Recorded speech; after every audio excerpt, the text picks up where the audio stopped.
Folks, it's a great pleasure. I welcome Brian Gitt, the CEO and Executive Director of Build It Green, to our studio. Thanks for having me. It's good to have you here.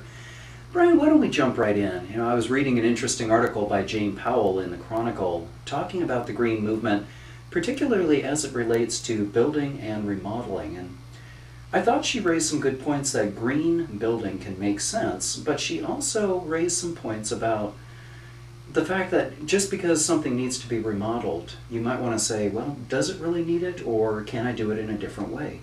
So I'd like to explore that with you in the context of Build It Green. Why don't we start with the basics, though? What is Build It Green? Well, great question, and I love that to start off about what are the essential questions of green. What do you look at first? But as you said, first, who is Build It Green? Build It Green is a professional nonprofit organization. We're based here in the East Bay in Berkeley.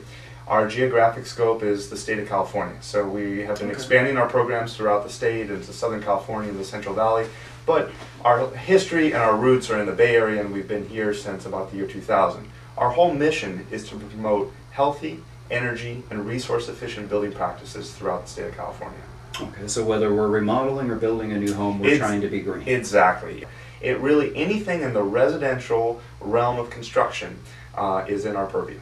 And what in your background drew you to the green movement? I studied environmental studies in school, and I just, sometimes it can be overwhelming, the doom and gloom, all the problems of the world and everything. Yes. And some of that is important. It's important to make people aware of what the challenges and issues are. But for me personally, I felt like I wanted to be on the positive solutions-based side of the equation. I wanted to be actively engaged in work that was not just identifying the problems, but actively working on how to solve those problems. And so, to me, when I started doing my research and analysis of these critical issues that we all face, whether we're talking about water and air quality and energy and land development, all these things, it became really obvious really quickly that the built environment, the homes we live in, the buildings we work in, have probably the biggest impact on all of these essential resources and quality of life issues that human beings face. So if we can change the way that those buildings are designed and constructed to promote health, to promote energy and resource conservation, and better land use patterns, that can have a huge impact on all of these critical issues. And then we don't have to be just talking about the sky is falling, let's do something. It's like, well, here it is, here's the plan. Here's the steps, A, B, C, and here's how you do it. Now, Brian, you raise another good point. We spend, I think, about 80% of our time indoors. What benefits specifically would a homeowner see from building it green? Yeah, there's a lot of benefits when we talk about indoor environmental quality, and especially air quality, because unfortunately there's so many building products that contribute to negative indoor air quality. And with the increase in asthma rates and other respiratory ailments, just think of how many avoided trips to the emergency room that are triggered for a child having an asthma attack, or having to go on additional medication, or having just to suffer with runny eyes or burning eyes and runny nose and coughing, and a lot of that can be attributed directly to the quality of the air that we're breathing. And so unfortunately, when you look at a home and you start dissecting all the products and materials in it, when you start looking at insulation that's off-gassing formaldehyde, you're looking at the composite wood products that you make your kitchen cabinets out of that are off-gassing formaldehyde. You're looking at the paints, the adhesives, the caulking, the carpet. It's so pervasive.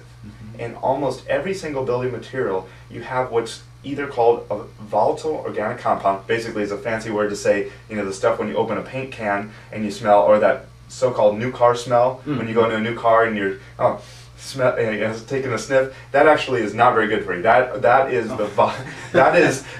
are the definitions of what's called VOC, or volatile organic compound. So there's VOCs, and then there's other really harmful, cancer-causing elements like formaldehyde. And you might say, formaldehyde? Well, isn't that the stuff from science class when you're dissecting frogs and all that? That was what was in the FEMA trailers. Exactly. That's formaldehyde. That's what was causing all the coughing and the problems. Exactly. Just recently there's been a lot of stories about that. And that's cancer causing. It is. It's a known human carcinogen. Actually, it goes all the way back to 1992. The California Air Resources Board identified formaldehyde as what they call a toxic air contaminant. How in the blazes did they build a trailer and give it to the people after Katrina with formaldehyde in it? I know. It doesn't make a whole lot of sense. It has a lot to do with cost and efficiencies and You know, what the formaldehyde is used is, it's a binder. So when you're putting together like hardwood plywood or particle board, or what they call MDF, which stands for medium density fiberboard, it's all like these little particles that they have to glue together to create sheathing or different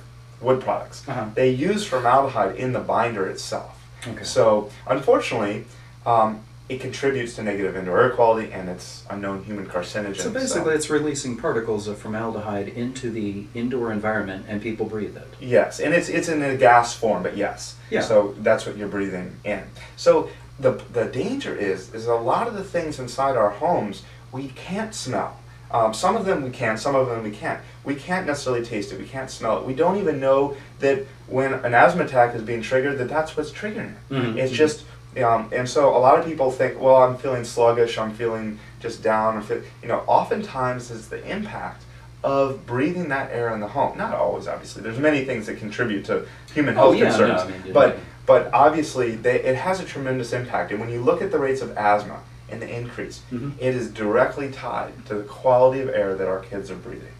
And so just a few weeks ago, California took a really strong stand on this. And the California Air Resources Board adopted a new regulation that limits, it caps the amount of formaldehyde emissions in all composite wood products sold in California. And this is going to be phased in over the next few years.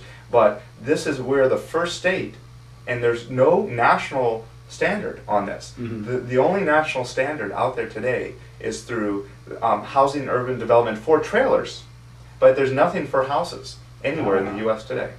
So we're playing catch up. Japan and European Union have been doing it, but anyway, so indoor air quality is a big issue. And when we talk about green building, and we look at the fundamentals of what is the definition of green building and what it's all about, health and indoor air quality is one of those foundational elements, because it impacts us in our everyday quality of life and our health. And so that's one of the tangible benefits of incorporating green building practices. I guess then it's sort of an obvious question, but I'll ask it anyway. What makes a product green? Well, that's a great question, because there's several characteristics or attributes that we could call. And the reality is there's really not a perfect green product out there. When you go and for example, and we have a directory on our website. Our website is buildagreen.org, and our directory has over 700 products and materials and technologies in it that, everything from flooring and framing lumber and paints and caulks and adhesives to solar panels and water heaters and the whole like. And the reality is that there's probably not a perfect product out there, but there's certain attributes that we look for.